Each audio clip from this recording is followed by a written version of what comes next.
Bum bum bum bum bum bum bum bum bum bum bum bum.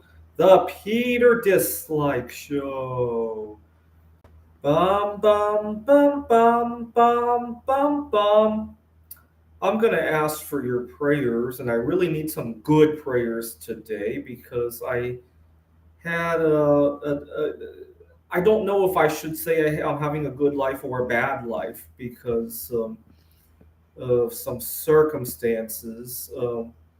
What had happened is we're coming up to 2 years since I began my art career.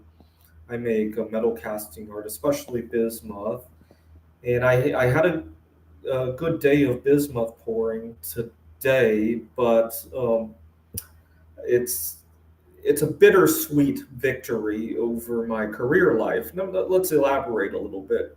Let's remember why I like having a secondary career in art. I teach at a community college, and I haven't run into too much workplace toxicity at the current college that I'm teaching at, but at previous colleges, and I also did some work at tutoring centers, I can't say the same thing about it. And part of the reason I ran into career toxicity is that I didn't have a plan B. A lot of times, whatever the boss said, that was it, right? So I often allowed myself to run into the bad side of favoritism. I allowed myself to take on toxic work. I allowed a lot of that to happen because that was where my food was coming from. That was what was putting a roof over my head. And so having that art career has eased a lot of that. Obviously, I can't support myself on my art career alone, but it's a good stopgap to a lot of that crap. And crap like that doesn't happen nearly as frequently over at Maricopa colleges. But even then, it's still good to have a plan B, right? I guarantee you my job at the college would not look like what it looked like if I didn't have this plan B. Okay, let's get that out of the way.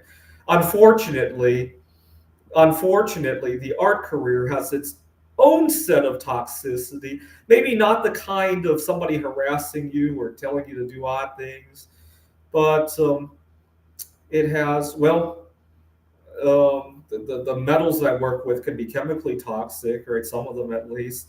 And then it also has the psychological aspect of it, right? The bismuth pours don't always turn out right. They take up a lot of time. They're very isolating, right? It's not like you can do this in a very crowded place, right? So oftentimes it feels like going back to quarantine again, right? Um, and no social life, obviously, when I'm doing this. To give you an idea of how badly my social life looks like, I had a really bad day a couple Saturdays ago. What had happened was I had just finished an all-nighter of bismuth pours on a Friday night. Saturday morning, after 2 hours of sleep, I go online just to see what meetups I could join. I was lonely, and I discovered here in Phoenix we have Salt River just to the east of us, and I discovered a group of friends is going tubing there. I had never done that. I didn't even know what it entailed, and I just quickly got into my car. It was only 20 minutes from now, and I got into my car and raced there just because I was lonely. Not surprisingly, I had a bad day out on the river, and I almost ended up in the emergency room. Fortunately, I had some pretty responsible friends there, and I'm glad that we're meeting up again this time just for lunch. So hopefully nothing crazy going on there. But I hit my head on the base of that on the floor of that river, and also to add insult to injury, one of my friends who was carrying my cell phone for me, she put it into a plastic bag, and then we lost the phone. So as I'm on my way home, I need to replace the phone. I'm waiting for very important phone calls from some job applications that I'm going to. I didn't think the phone would be that hard to replace. I have a simple mobile, and I knew where to go get another phone. I knew the process of transferring the number is a headache if you don't have the old phone, because they need to verify your identity and all of that. Not to blame them, but I knew it was a headache because I've broken phones before. So I knew I had to get started on that. It was Saturday. I knew any day now a phone call could come from Central Arizona College where I'm applying to teach. And I go to my favorite, we have a grocery store here called Fry's that has an electronics department. And normally that wouldn't be a problem, except that they're sold out of the phone. I go racing around town in Phoenix to go replace the phone. I get it. And I finally transfer the phone number over, which is a headache in and of itself. They want you to recite all the phone numbers that you called recently. And for somebody like me who's an introvert, I don't have phone numbers that I call regularly. I end up having to Google all of the phone numbers that I might have called. I know I probably called Bolton Metals, where I buy my bismuth from, right?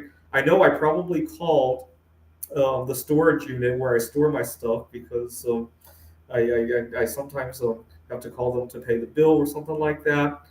And I end up having to Google people I might have called, the restaurants that I might have called to make a reservation. That just gives you an idea how few friends that I have. Right? When the most common numbers you're calling are businesses, metal dealers, coin dealers, and maybe a restaurant from time to time, it really just goes to show how few friends I have. Right? I'll let you digest that for a moment. That those are the numbers that I have to list off to my cell phone carrier to confirm my identity. It's kind of funny now thinking back at it. Anyway, I get back from the tubing and I thank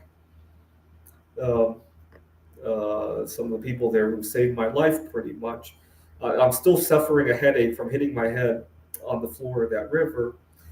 And then I go back to meetup.com to see what other meetups I could. After I had replaced the phone, I went back to meetup.com to see what else is going on. It's Saturday. There's a trivia night. And I've been to that trivia night before. And so I knew there was nothing dangerous there. I'm dizzy. And so I was about to brag to one of my friends at that meetup, the trivia night, about a computer game that I had recently wrote. So I pack up my computer, I get to my car. I'm so disoriented from the earlier injury that I drop my laptop and I crack the screen. And so I make it to the trivia night to take my mind off of everything that had gone on that day. Fortunately, I'm very savvy with technology. I know how to replace the screen.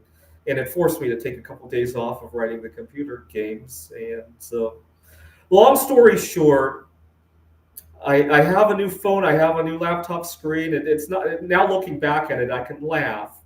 But that just goes to show the social life that I have, that the hole in my social life that I've created over the last 2 years of making bismuth art. And so, but at the same time, it's made my career a heck of a lot less toxic. Now, I'm running into more drama this week. Nothing dangerous going on this week. But what had happened was I was at a board game meetup on Monday. I was playing a card game called Scout.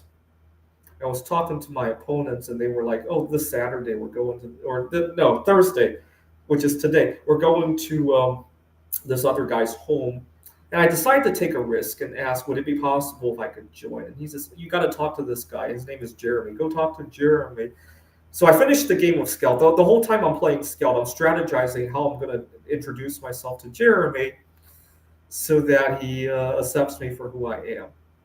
And so I played really badly that game of Scout because I wasn't thinking about Scout. I was thinking about Jeremy. And I go up to him and shake his hand and ask him to show me. They were playing a game of this really advanced game of Monopoly. I forgot what it's called. It has money, it has characters, it has real estate.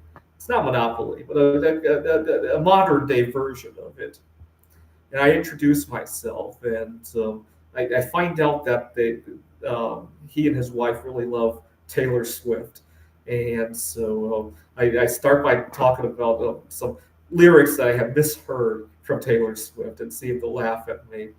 And finally I asked, "Well, what are you guys playing on Thursday? I heard you guys have some kind of elaborate meetup on Thursdays." And he starts talking about 3 or 4 games that I have never heard of and probably don't have much intention of learning really well. I just want to make some new connections, right? And ask, well, can I join you guys? He says, sure. And I get really excited. And he starts texting. He asks me, what's your number? I'll text you. And he texts me, and being how busy I've been lately, the last 3 days, all I could think about was my Bismuth art. I thought, well, I'll just take a look on Thursday. And today I decided to finally open that text. And it's a link to this social media platform, Signal. And I have no idea how to install those apps, how to download it. And so I text him back, and it sounds like he's busy right now. He's not answering his phone. And I called him, and his answering machine picked up. And I decided to hang up the phone to think about what I'm going to say. So I hung up, and I gave myself 5-10 minutes to compose a good way to introduce myself again. That's how much anxiety I deal with. I said, "Hey, Jeremy, thanks for showing me all these games last Monday. I'd like to join you guys, but I ran into some difficulty. I've never used. I'm not a big fan of social media, and I've never heard of this site. Maybe I can see you a little bit early before the game starts, so maybe you can show me. I'd like to join you guys. I look forward to some of these games that you brought up last week." And just trying to be humble without sounding like I'm desperate. One thing I learned about social issues like that is that if people smell desperation, they extract from you, especially at the workplace, right? Part of the reason that I ended up taking all this toxic workload, all the shitty students that people didn't want, all the shitty classes that people didn't want to teach, all the schedules that people didn't want. I always ended up, speaking of Taylor Swift, I always ended up teaching every time Taylor Swift was in town. When my colleagues were either with their kids seeing Taylor Swift, or they didn't want to come to the center because the tutoring center, because the kids were away with Taylor Swift and the schedules were very sparse. They didn't want to drive 2 hours in order to do a half-hour lesson, right? And I often ended up taking those shifts. Part of the reason for that is that my colleagues smelled social desperation, and they knew I would do those things to hope for connectivity, right? I really got the sense that's why I ran into. See, I wish we didn't live in a society like that. Yes, I might be desperate for friends, but you know what? I think my colleagues were equally, if not more, desperate for somebody to fill in on a shift when Taylor Swift was in Phoenix, right? I don't know why it was so lopsided, right? Why is one form of desperation more take precedence over the other, right? I don't get it, right? Anyways, I need some prayers. Thought I would. Some people commented about how dirty my hands were, and that's really a sign of all my how much my life has been pigeonholed by all this. I need the bismuth career in order to make my day job so much less toxic. But at the same time, it's making my social life really toxic, and my lack of social life is creating work toxicity. It's become this giant Rubik's cube, right? Where you solve one side and the other sides get all messed up and all that. All right. Thought I would throw that all out there. Please pray for me by singing along with me and by leaving a dislike on this video. This is the Meter Dislike Show. Bum, bum, bum, bum, bum, bum, bum, bum, bum, bum, bum, bum. The Peter Dislike Show. Bum, bum, bum, bum, bum, bum, bum. Bum bum bum bum bum bum bum bum bum bum bum bum. The Peter Dislike Show.